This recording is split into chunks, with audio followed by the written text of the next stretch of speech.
Dumating na yung hinihintay namin ng refinement ng resolution ng MOCA. We have the face and the names sa mga hinahanap namin. I would ask the CD to elaborate on this because nadagdagan yung persons of interest. But we have the MOCA and he will explain.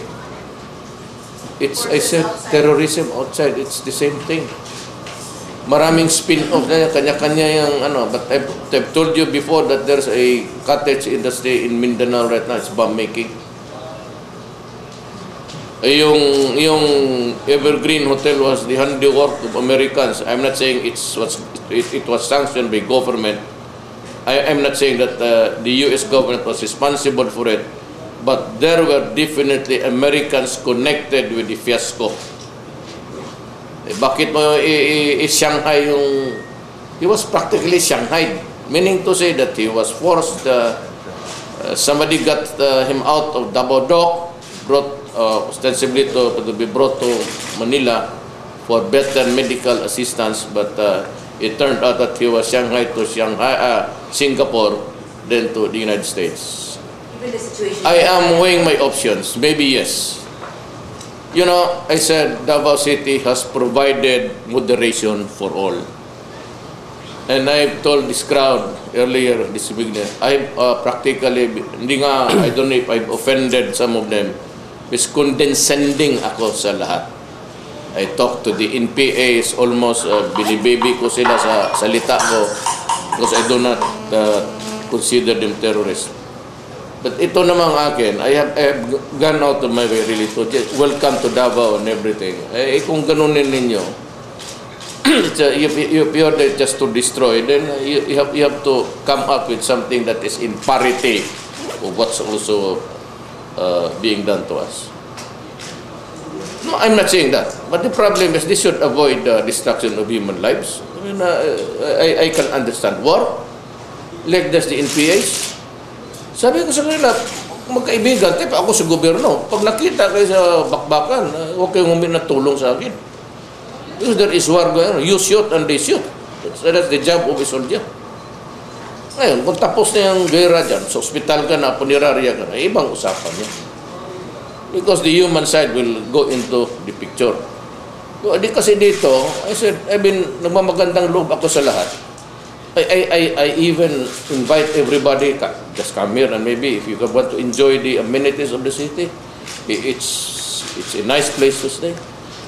Bakit mo ako puputukin dito na masasabi ko, bakit hindi ko masabi ano? Because I was waiting for all of the intelligence data to come in that I could make a reasonable conclusion kung sino. We will not talk about it. And that's kasi not because we are afraid of them, but we are not supposed to telegraph to you what our movements will be. You know, the public of Davao City, they do not really know that. And if they would appear in front of you, you would not be able to unless you study the which we are not also giving to the public. Basta yung kaharap mo yan ngayon paglabas mo dyan sa Marco Polo, hindi mo naman. But selected government and non-government agencies are now provided with this. And they are supposed to do their thing. And ako may reward ako na 1 million each. 1 million, dalawa man sila. Itong third person of interest, alam namin nakasali siya. Pinag-aralan na ng bote. Pinag-aralan na ng Intelligence Committee sa katutok. So ngayon, they realize that there was another. Now, would there be order? We really do not know. It could have been 5, 7 or outside also, maybe providing support. But what I would like to stress now, kasi tapos na yun, it's a done thing, is that there are so many entrances and exits in a mall or in any building. The amount and vigilance of security being placed in the main instances would be the same doon sa, I would demand na kung marami kang floors, maglagay ka. For example, doon sa mall, kung hindi ka magpasok dito sa main entrance, naglalakad ka, you can do it sa exhibit. Now, sasabihin ko na lang, there's a fight raging on in Kenya. You know that you people who tinake over na isang mall. And ngayon nakikita mo labas ang katawan, body bags are out. Mga bata na ano. Because talagang minamassacre doon. I was just maybe, I said, raising the awareness. Baka yan. So the same thing, itong mga establishments, especially open to the public, which is now really a public place, if you may say, they have to provide. And if it's a multi-million enterprise, then you'll have thousands and thousands of adequate security to provide. Kasi pag you fall short of that, I will close you. Bye. Hey, you cannot protect the patronizing public also. Why would I allow that to happen? May kung doon ng pasok, tapos hindi sa may enter, katutok kay lahat doon. Same frisking, same electronic devices. Mayaman man ito sila. Tinignan ko yung capitalization, bilyon. Malaki itong Mindanao. Ma'am, habulan kami dito. Meaning to say that just like what President said in Zamboanga, we do not give any timeline here. It's a long and winding road in a fight against terrorism. Ako hindi masyado ako bukal noon kasi sabi ko nga, despite or in spite of our show of goodwill, tapos ganun lang rin abutin ng taong Davao, mahihiya ako rito. Nilalatag mo na nga lahat eh. Ako naman sabihin ko sa inyo, I will always be fair. Baskin akong kayota, ako tabato, I will always be fair. Hindi ako yung basta papasok kagaya niyo. Hindi ako mapahiya kasi hindi ako mapahiya. No, we were... Is that camera of a quality that possesses high... No, it was actually, there were moments na wala silang klaro yung... I mean, the last one was nakla-drop eh.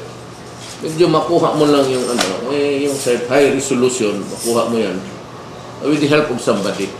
Ayaw ko na rin magdadap ako sino nagtulong sa atin. Yes, we have to combat terrorism. Yeah, there's a way of doing it actually. You want to see them up from the air? I did not want that because I do not want alam ko, kasi ayaw kong makialam.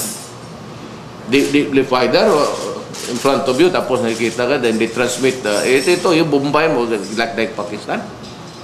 Madali yan. It's coming up in parity to what terrorism is dishing out to you. Ayaw ko nga yung ganun eh. Maglilipat kung saan-saan, tapos ito, transmit, ito yung kalaban mo, nandito, katindig yan dito, 5. Yung resolution niya, mukha mo.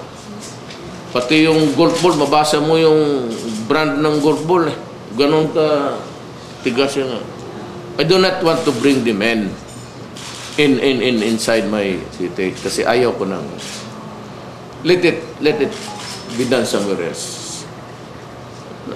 Do not force my hand into this thing because I said somehow I have to bring in parity, itabla ko kung what is being dished out by terrorism.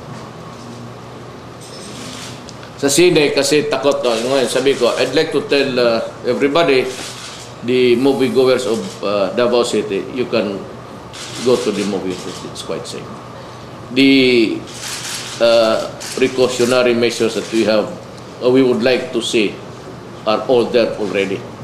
And in my estimation, it's good enough for your safety. Balik kayo, manood kayo ng... Basta sumunod lang kayo. No sunglasses. And you are, but I said, my order to everybody, to the police and to the security guards and to the management of establishments, if you refuse, you will not be allowed entry. And if you start to complain, do not go against the security guards and against the police and the military. Wala yan silang kasalanan, sumusunod lang yan. The order comes here.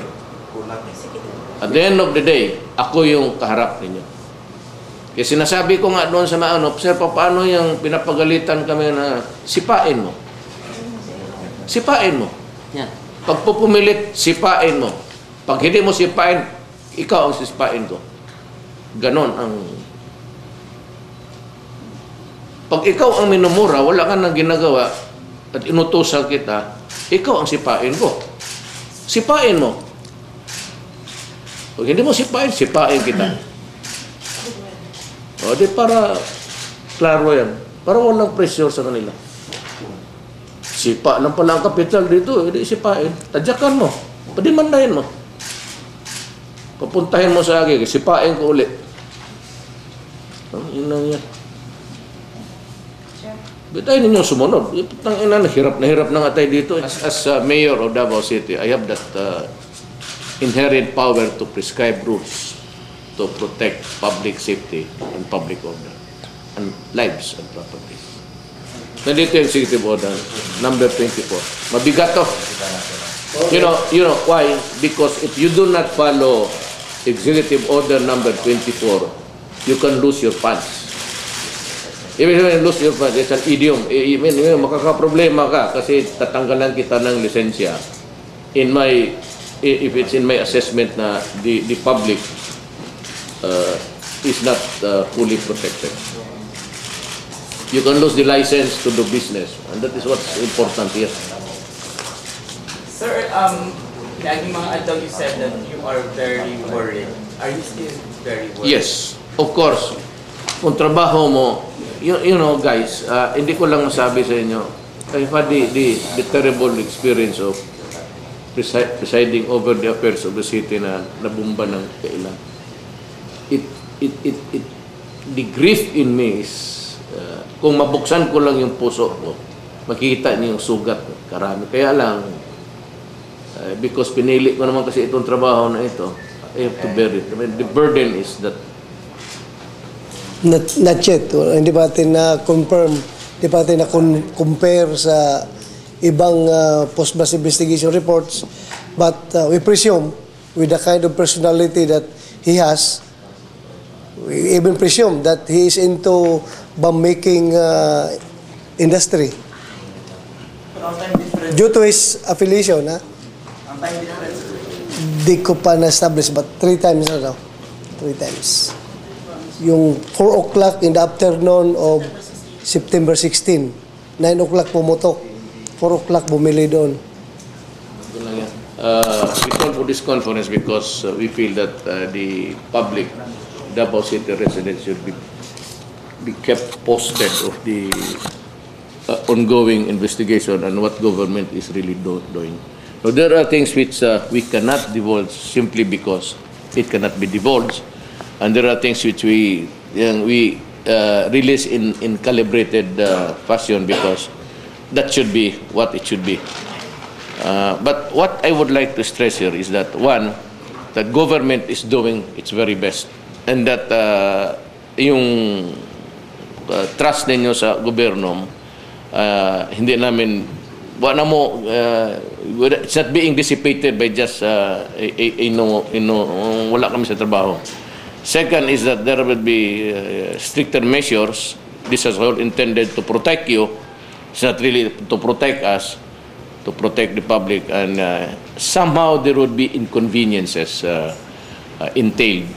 I just pray that you'd understand us, that you'd concede us a little bit of your cooperation and understanding. For I'm sure that we're all interested in the safety of our Davao City. Salamat. Maraming salamat.